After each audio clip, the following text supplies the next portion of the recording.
Mateus capítulo 16 é o texto que nós vamos estudar, revisar hoje, durante esta semana, que é conhecida como a Semana Santa, que na verdade não é mais santa que as outras semanas, né? Mas estamos pensando em Jesus, quem foi Jesus, o que fez Jesus, o que ensinou Jesus, como viveu Jesus e como Ele me anima a viver. E eu encontro muita orientação e muito desafio para a minha vida nesse texto de Evangelho de Mateus, no capítulo 16. Começando no verso 21.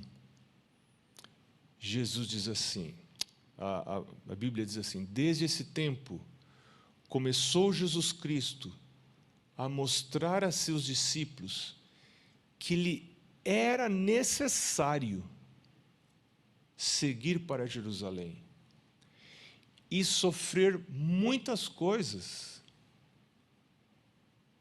dos anciãos, dos principais sacerdotes e dos escribas, ser morto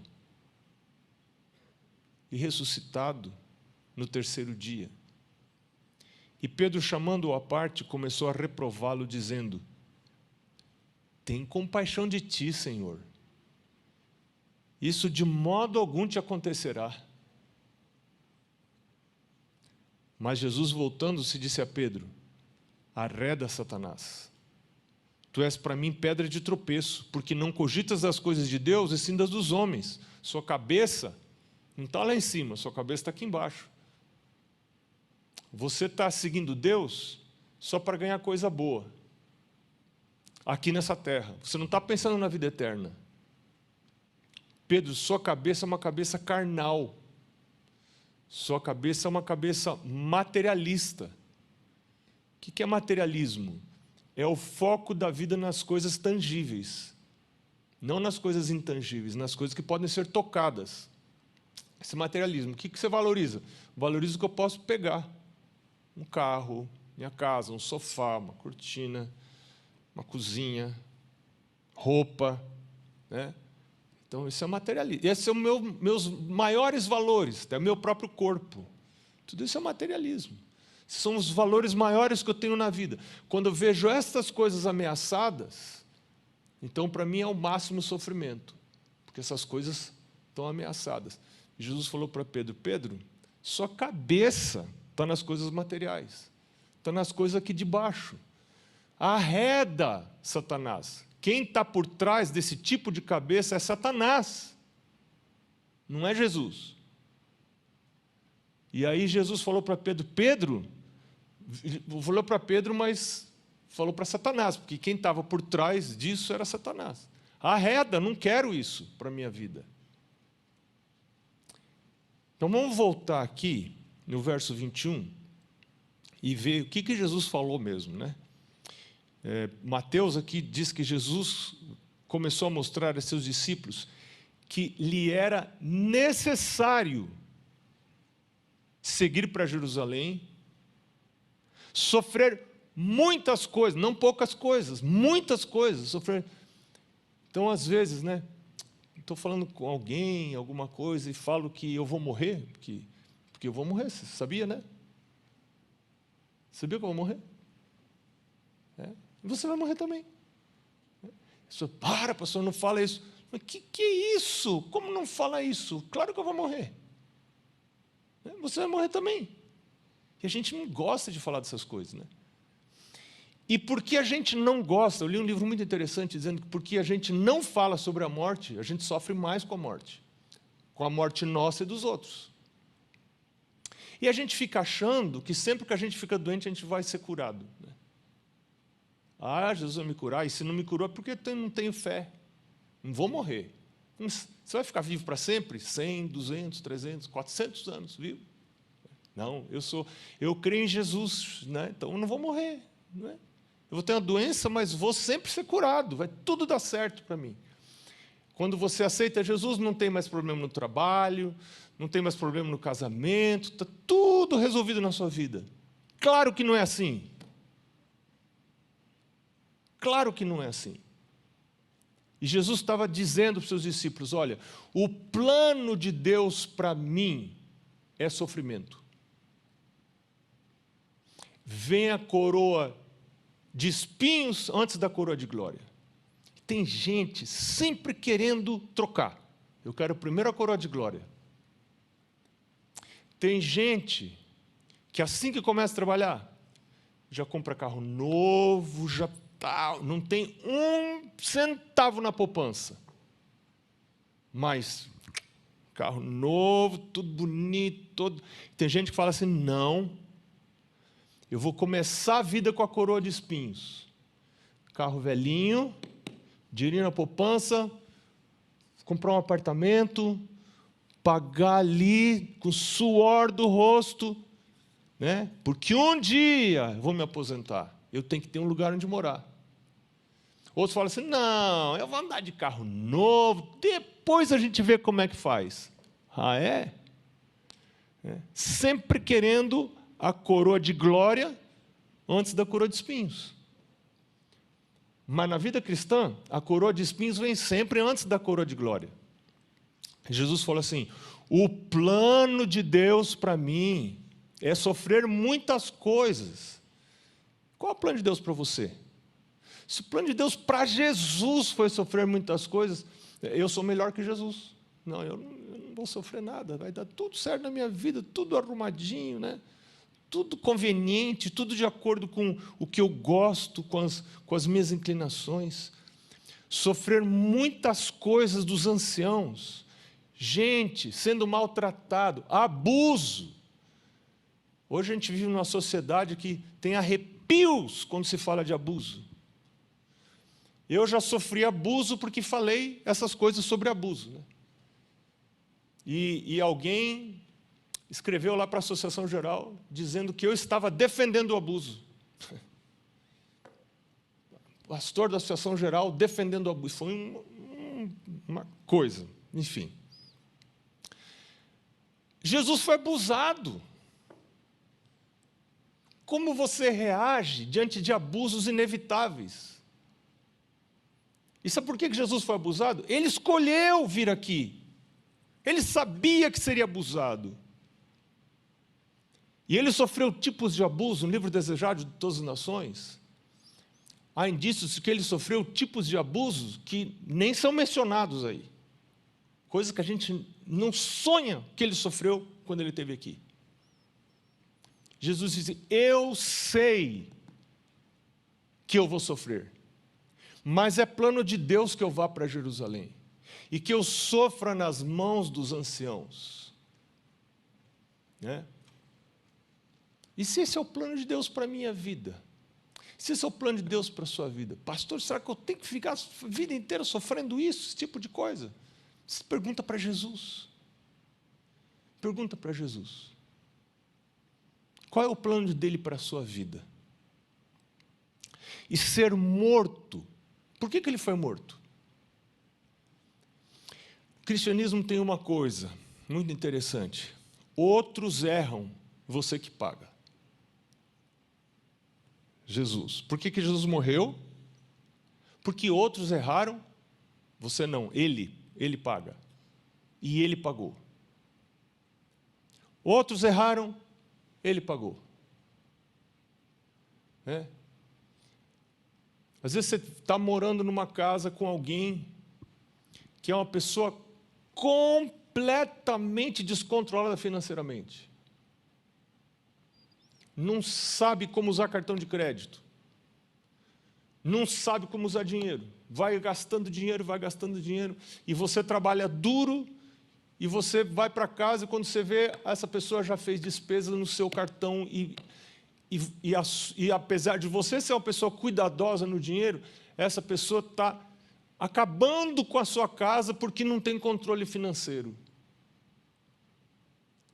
E aí você fala assim, pastor, eu vou ter que viver o resto da vida sofrendo porque essa criatura não tem cabeça, não tem miolo na cachola, e gasta dinheiro que não existe, que não ganhou ainda, gente que gasta dinheiro que ainda não ganhou. Você já ouviu falar disso?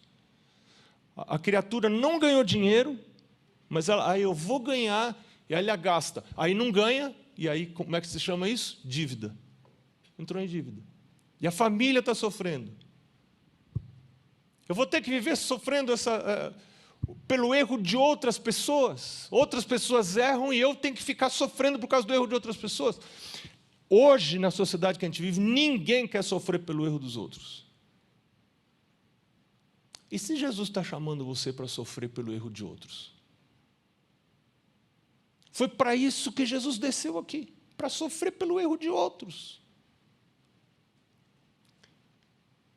E Pedro fala assim: para isso mesmo fomos chamados, porque Jesus vos deu o exemplo, para que você siga os passos dele. Talvez Jesus esteja chamando você, essa semana, para sofrer pelos erros. Esse seja o plano de Deus para a sua vida. O que fazem os missionários? Os missionários sofrem pelo erro dos outros. Missionários não estão olhando para os seus direitos. Missionários estão olhando para a salvação das outras pessoas. Não estão olhando para o meu direito. Eu quero a salvação das outras pessoas. Alguns missionários deram a vida, foram mortos lá no campo missionário para salvar outras pessoas. Outros erram e eu pago. Essa é a cabeça de quem segue Jesus. Pedro fala muito claramente isso lá, 1 Pedro, capítulo 2. Né? Cristo vos deu exemplo para seguir os seus passos. Porque Ele morreu, eu posso ter meus pecados perdoados. Porque Ele resolveu morrer sem ter tido culpa. Por que eu tenho que descer lá e morrer se eu avisei para eles não pecarem? Agora pecam, eu tenho que ir lá morrer. Por que Ele fez isso?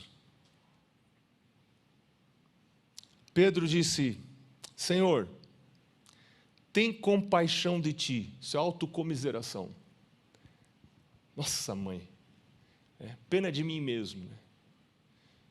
Ah, como que eu sou uma pessoa sofredora. Olha o que estão fazendo comigo. Né? Todos me perseguem. Eu sou uma pessoa coitada. Né? Ontem, minha filha estava dizendo que ela leu em algum lugar que nessa geração de agora, existem mães pegando filhos de 22, 23, 24 anos e indo com eles na entrevista de emprego. A mãe indo na entrevista de emprego com a criatura barbada. A mãe vai junto. Porque é o mimimi. Né? A autocomiseração, eu não consigo, eu não... São criados frágeis, sem força para enfrentar a vida. Né? Não, Senhor, autocomiseração, tem compaixão de ti, isso de modo algum te acontecerá. Mas Jesus, voltando-se, disse a Pedro: arreda, Satanás, tu és para mim pedra de tropeço, porque não pensas nas coisas de Deus, e sim nas coisas dos homens. Deus, qual é o teu plano para mim? Como é que eu descubro o plano de Deus para mim? Lendo a Bíblia. Lendo a Bíblia e orando. Toda experiência cristã tem que estar na Bíblia. Se a minha experiência com Cristo é uma experiência que não está radicada na Bíblia, ela é uma experiência da minha imaginação. Ela é uma experiência, é um Cristo da minha criação, da minha imaginação, mas não é o Cristo da Bíblia. A minha experiência tem que estar na Bíblia. E isso é um problema, porque hoje nós temos pessoas cuja experiência espiritual está baseada nos videozinhos do YouTube. Eu sigo o pastor tal, sigo o pastor fulano tal, sigo ele, sigo... Todo dia eu vejo um videozinho. Né? Teve um tempo que eu fazia videozinho quase todo dia. Pastor, siga os seus vídeos. Não siga se você não leu sua Bíblia hoje. Não veja meu vídeo se você não leu sua Bíblia. A sua Bíblia é o que você precisa buscar. Ah, mas eu não gosto, pastor, é um livro que eu não entendo. As coisas espirituais se discernem espiritualmente. Tem que orar a Deus para entender, para ter gosto. Eu também não gosto de ler a Bíblia. Não é um livro, é melhor ver o videozinho lá no YouTube, né? Tem figurinha, vê e tal, ilustração, alguém fala uma coisa lá interessante, eu fico vendo o videozinho. Mas, espera aí, eu preciso disso aqui, palavra de Deus, todo dia. Satanás, arreda Satanás, tu és para mim pedra de tropeço, não cogitas das coisas de Deus, e sim das dos homens. Então, verso 24, disse Jesus a seus discípulos, se alguém quer vir após mim, você quer ter uma experiência com Cristo? Por que a gente não tem uma experiência mais profunda com Cristo? Uma razão, a gente quer seguir a Cristo, mas quer fazer a vontade da gente. Quero fazer tudo que eu quero, comer o que eu gosto. Mas eu gosto disso. Essa é a minha cultura. Eu cresci comendo isso. Quero beber o que eu gosto. E eu não quero saber o que Deus... Eu quero as bênçãos de Deus, mas não quero o estilo de vida de Deus. Eu quero que Deus proteja meu carro, minha casa, minha família, minha saúde, me dê dinheiro. Arreda, Satanás! Tua cabeça não é a cabeça do céu, é a cabeça aqui da terra. Você só quer as coisas aqui da terra, você não quer as coisas do céu. E Jesus falou para Pedro, arreda, Satanás! Então Jesus disse para os seus discípulos, se alguém quer vir após mim, a si mesmo se negue, tome a sua cruz. O que quer dizer tomar? Cruz é morte. Morra. Por isso Paulo falou, né? Estou crucificado com Cristo. Esse é o resumo da vida cristã. Paulo falou, estou crucificado, eu morri. Eu queria um monte de coisa. Eu queria isso, queria aquilo. Morri para tudo. Quem sabe amanhã a gente estuda isso, hoje não dá tempo, lá em Filipenses, né? Capítulo 3. O que eu considerava lucro, agora considero como perda. Eu morri para tudo. Não tenho mais gosto. Meu gosto, eu quero fazer a vontade de Jesus. Porque é vantagem. É vantagem. Não que Paulo era burro. Paulo, mas você é burro, Paulo. Você tem todos os seus direitos. Paulo, você tem seus direitos. De você. Por que agora você renega os seus direitos? Né? Fala, não, eu não quero saber mais dos meus direitos, não estou atrás dos meus direitos. Eu quero saber a vontade de Cristo para a minha vida. O que Cristo quer para a minha vida? Porque eu sei que se eu fizer a vontade de Cristo, Ele vai cuidar da minha vida. Quem quiser vir após mim, a si mesmo se negue, tome a sua cruz, morra e siga-me. Porque, verso 25, quem quiser salvar a sua vida, quem quiser satisfazer as suas inclinações, fazer tudo o que gosta, vai perder a vida. Está falando da vida aqui nessa terra. Eu quero fazer tudo o que eu gosto, comer tudo o que eu gosto, beber tudo o que eu gosto, ir onde eu gosto, ouvir o que eu gosto, porque eu penso que fazendo isso eu ganho a vida. Aí eu vou viver. Viver, acordar a hora que eu gosto, dormir a hora que eu gosto, ver, assistir as coisas que eu gosto, varar a noite olhando o seriado, é isso que eu gosto. Então, quem quiser ganhar a vida, vai perder a vida. Está falando dessa vida aqui, não só da vida eterna, vai perder essa vida. Mas aí Jesus fala assim, quem perder a vida por minha causa, vai achar a vida. Tem gente muito triste, gente que não encontra significado na vida. Uma parte da explicação para isso, não é como explicação completa, mas uma parte da explicação para isso pode ser a busca incessante pela satisfação dos meus desejos, dos meus gostos, da minha vontade. É um egoísmo que a gente tem lá dentro, né? Ellen White fala que o egoísmo é a essência da depravação. Eu, comigo, para mim, minhas coisas, eu quero, eu gosto, eu prefiro, eu. E aí Jesus falou: pois que aproveitará o homem se ganhar o mundo inteiro e perder a sua alma? O que dará o homem em troca da sua alma? Porque o Filho do Homem há de vir na glória de seu Pai com os seus anjos, e então, olha que interessante, retribuirá a cada um segundo as suas obras. Olha, mas esse negócio é interessante, hein? Deus vai retribuir cada um segundo as suas obras. Mas Paulo não fala que nós não somos salvos pelas obras?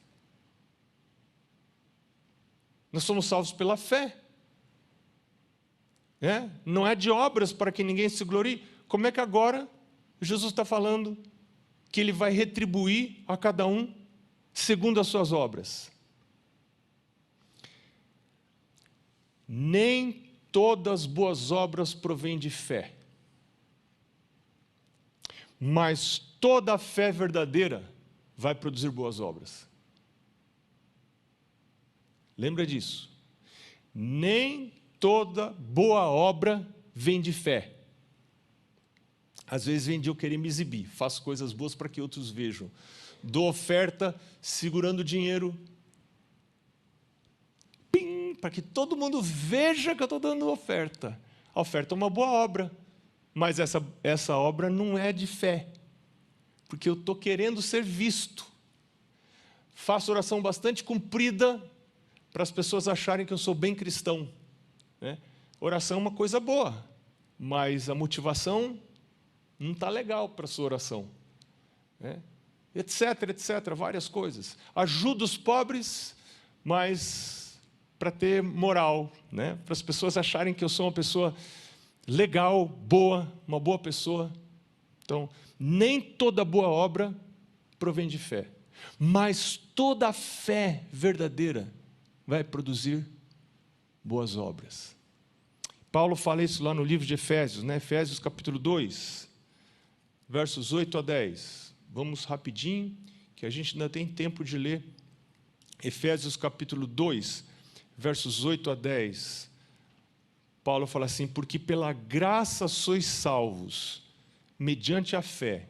Isto não vem de vós, é dom de Deus, presente de Deus. Você é salvo pela graça. Você é pecador, você confessa o pecado. Na hora que você confessa, você é perdoado e você é salvo. Isto não vem de você, é dom de Deus. Você não fez nada de bom. Nessa hora você confessa que você é pecador, que você é pilantra, pá virada, e Deus fala assim: pronto, você confessou?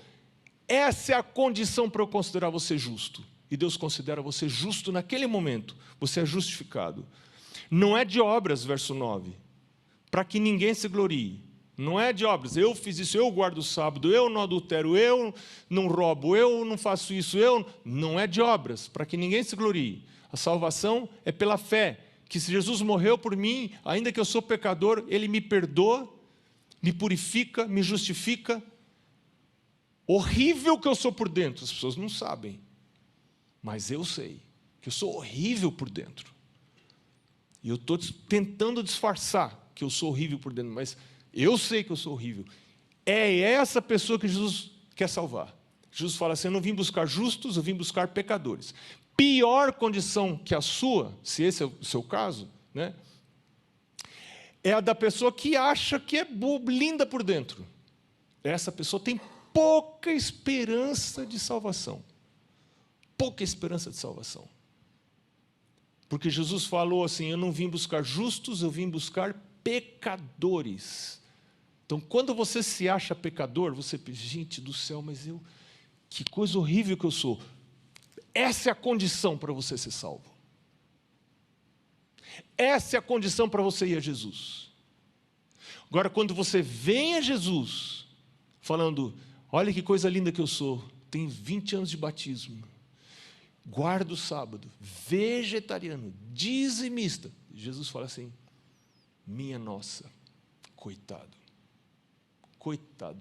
não tem salvação para uma criatura dessa, já está salvo, já se acha salvo, coisa linda, obreiro da divisão, obreiro da associação geral, salvo, já no céu. Jesus fala assim: não tem salvação para você. A minha salvação eu dou para quem não merece. Para quem se acha um traste, um perdido. Para essa pessoa eu dou minha salvação. Se confessa, se reconhece e se diz, eu sou pecador. Meu Deus, Jesus falou, pronto, nessa hora você é justificado. Não é de obras, não é de nada que você faça, é de graça, por graça. Mas agora no verso 10, que em Efésios capítulo 2, Paulo diz assim, pois somos feitura dele, criados em Cristo Jesus para boas obras. Ei, nós não somos salvos por boas obras, mas nós somos salvos para boas obras. Ou seja, as boas obras são evidência de que alguma coisa aconteceu na vida dessa pessoa. As boas obras não são condição para você ser salvo. Você é salvo sem boas obras. Do jeito torto que você é salvo. Mas você é salvo para boas obras. Quando Jesus encontra você, você é perdoado, você é justificado, a porta se abre para o Espírito Santo entrar. Você abriu a porta, o Espírito Santo entra e começa a mexer na sua vida e vai criar em você condição de você servir a Deus e obedecer a Deus e seguir os seus mandamentos e se submeter e ver vantagem em guardar a lei de Deus, ver vantagem em ser vegetariano, ver vantagem em devolver o dízimo, ver vantagem em guardar o sábado, ver vantagem em manter a pureza de vida, ver vantagem em ser honesto. E você vai fazer não para agradar a Deus, você vê que é vantagem, o Espírito Santo habilita você a ver vantagem nessas coisas. E aí você diz, meu Deus, me ajuda, eu sei que o teu caminho é bom, a tua lei é santa, boa, justa. Grande paz tem os que amam a tua lei, para eles não há tropeço. O Senhor quer o meu bem, meu Deus, me ajuda a eu morrer por eu, né? Tomar a minha cruz, morrer por eu, não quero mais seguir minha vontade, não quero mais comer o que eu gosto, quero comer, me ajuda, meu Deus, eu sou pecador, eu tenho inclinações para o lado errado, me ajuda, meu Deus. Deus fala assim, pronto, vou começar o trabalho com você. E aí vem o Espírito Santo, e vai trabalhando na minha mente, né? Então Paulo diz aqui, fomos feituras dele, criados em Cristo Jesus, para boas obras. Isso só pode acontecer porque Cristo morreu. Ele morreu. Era para eu morrer, porque o salário do pecado é a morte. Mas aí Cristo morreu. E aí quando eu confesso um pecado para Jesus, confesso que sou pecador, meu pecado, minha culpa e a minha morte passa para Jesus. E Jesus morre por um pecado que não foi dele. Sofre com um pecado que não foi dele. Um peca e outro sofre. Isso é cristianismo. Quando aquele que peca sofre, é o espiritismo. Espiritismo aqui se faz, aqui se paga. Cristianismo, um faz, o outro paga. O outro pagou. Essa oferta de Jesus para mim. Essa oferta de Jesus para você, cada manhã ele diz, estou aqui. Coloca sobre mim seu fardo, sua culpa, seu pecado. Esse é o convite de Jesus para você hoje. Criados em Cristo Jesus para boas obras, as quais Deus de antemão preparou para que andássemos nelas.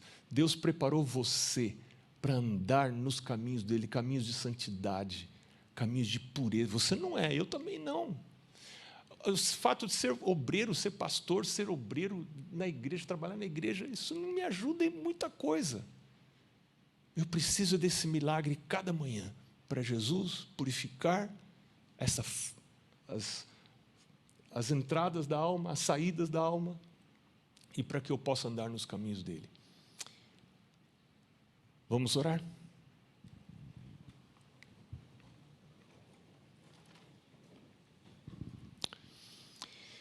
Senhor Deus, a morte de Cristo, a escolha que Ele fez, de seguir o plano do Pai,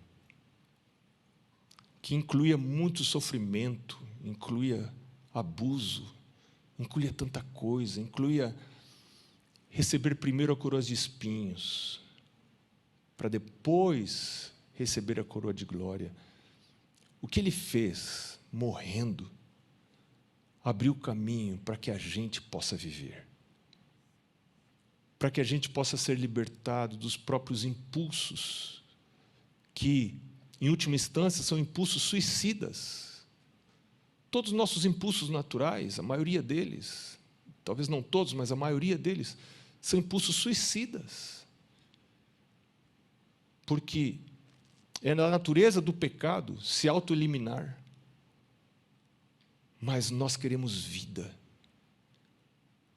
E confessando essa situação para o Senhor toma sobre si essa nossa culpa, nosso fardo, nosso pecado, esse jeito que nós somos, e coloca sobre nós o teu jeito santo, fazendo de nós novas criaturas.